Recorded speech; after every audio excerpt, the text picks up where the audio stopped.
Salut à tous, ici Carl et aujourd'hui on se retrouve pour une nouvelle vidéo. Aujourd'hui, Logitech m'a envoyé littéralement beaucoup trop de produits.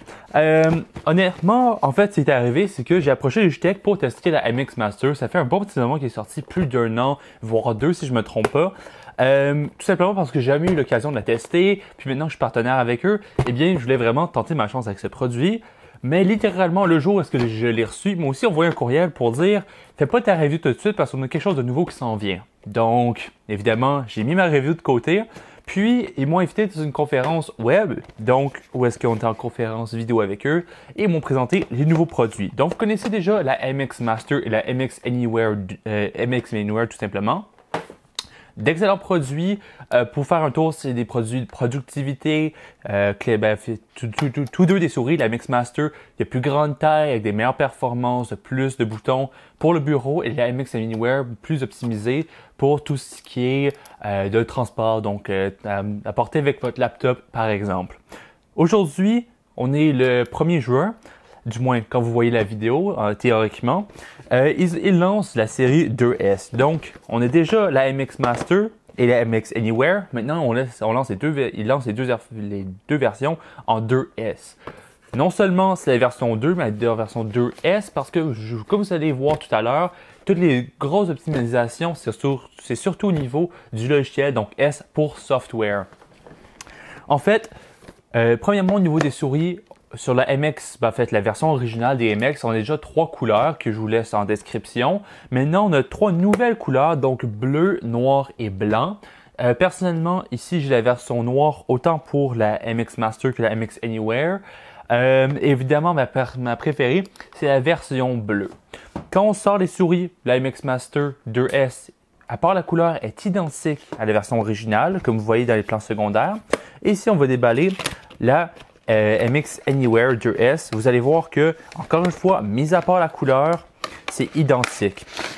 À date, nombreux d'entre vous allez vous poser la question, pourquoi présenter un nouveau produit au public si c'est littéralement identique, mis à part les couleurs? Eh bien, toutes les nouvelles fonctionnalités sont à l'intérieur des produits. Quand on se penche sur les spécifications, on s'aperçoit que, du moins pour la MX Master, on passe de 40 à 70 jours théoriques d'autonomie. Donc, dans les utilisations les plus conventionnelles, vous allez pouvoir tirer entre 60 et 70 jours d'autonomie. Et encore une fois, on augmente, je crois, d'une vingtaine de jours sur la Anywhere 2S. À part de ça, mis à part le logiciel que j'ai abordé tout à l'heure, on a un meilleur contrôle sur les DPI. Avant, on pouvait monter jusqu'à 2000 DPI, maintenant on peut monter jusqu'à 4000 DPI et l'écran, donc les niveaux auxquels vous pouvez ajuster les DPI sont meilleurs, leur graduation, est vraiment meilleure.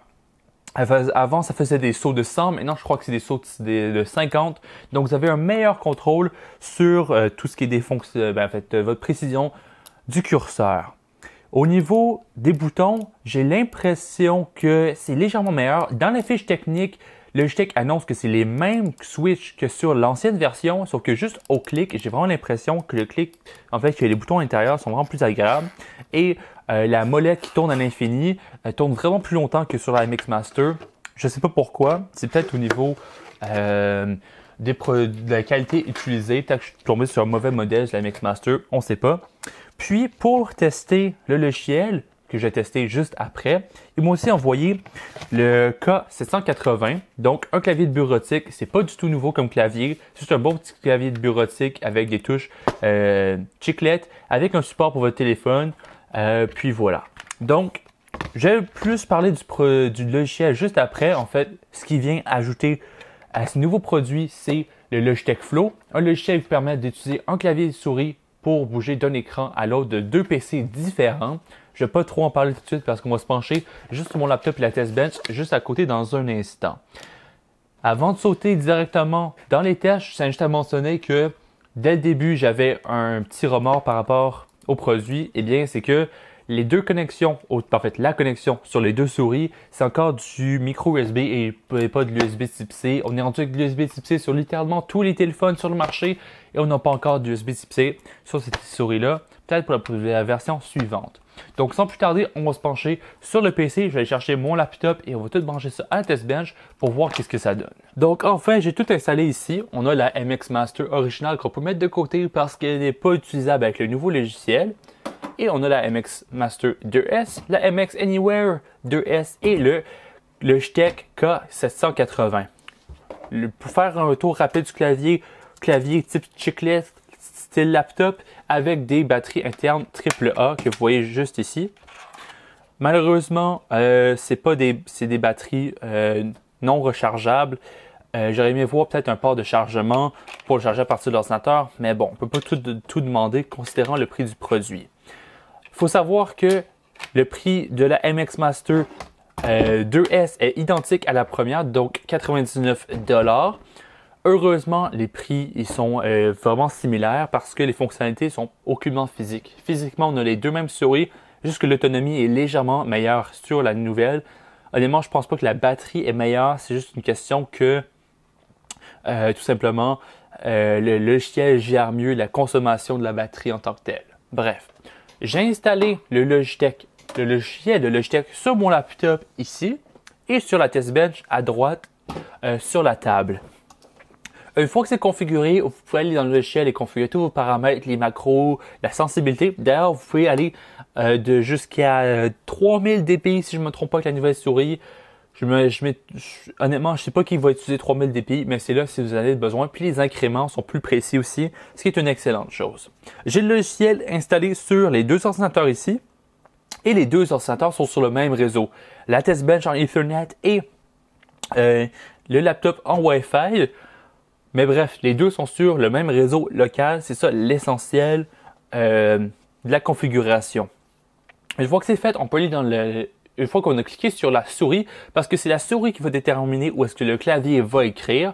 On va aller sur le Logitech Flow. On va configurer la connexion tant que les deux sont sur le même réseau. Et évidemment ici, mon écran de test bench est à droite en bleu. Donc je vais le mettre à droite et le laptop à gauche. Vous ne voyez pas mon curseur parce que je suis un peu trop loin et je n'ai pas la carte de capture à ma disposition en ce moment. Eh bien, quand je bouge ma souris vers la gauche, eh bien, la souris va se mettre à bouger sur le laptop. Donc, je peux venir ouvrir une fenêtre et en théorie, je peux venir écrire avec le clavier. Voilà, donc je fais une petite recherche Google vite fait. Voilà. On va fermer tout ça. Et quand je bouge ma souris sur la test bench, je peux aller sur Google et chercher par exemple Monsieur TechQC et voilà le clavier il est en train d'écrire ici, vous venez de voir. Ça fonctionne extrêmement bien. C'est de gauche à droite. Au début de la configuration, on a des sauts d'utilisation, parfois ça bug un peu, mais règle générale, une fois que la configuration est stable, ça fonctionne bien. Une autre fonctionnalité que j'ai trouvée intéressante, c'est par exemple que je vais prendre un fichier ici, je fais clic droit, copier, et je vais sur le bureau de la test bench juste ici en bougeant ma souris, clic droit, coller, je remplace le fichier qui existe déjà et voilà, le fichier que j'avais sur l'ordinateur, le laptop, est rendu sur le bureau de la test bench. C'est quelque chose qui est intéressant. Évidemment, ça passe par le logiciel, donc j'ai l'impression qu'il y a peut-être moyen d'avoir une faille réseau là-dedans. Mais bon, autre sujet pour une autre vidéo. Essentiellement, ça fonctionne bien, mais comme vous voyez, quand je passe de droite à gauche, parfois, là, ça fonctionne bien, mais peut-être je dirais qu'une fois sur trois, ça bug. Il faut que je bouge la souris pour que la test bench réalise que c'est à son côté. Puis c'est pas tout à fait automatique tout le temps. À part de ça, il faut mentionner que je suis en train de jouer avec un logiciel bêta en ce moment. Le lancement du produit est dans 2 semaines, donc le 1er juin. D'ici là, j'assume que le Logitech vont changer un peu le code du logiciel pour rendre ça plus fluide, mais en règle générale, ça fonctionne bien. Donc, pour conclure, si vous voulez vraiment garder la vidéo simple, voici ce que je pense. D'un côté, je suis heureux que la MX Anywhere, on va la mettre de côté parce que c'est pas une souris. En fait, les mêmes critiques s'appliquent aux deux souris en fait.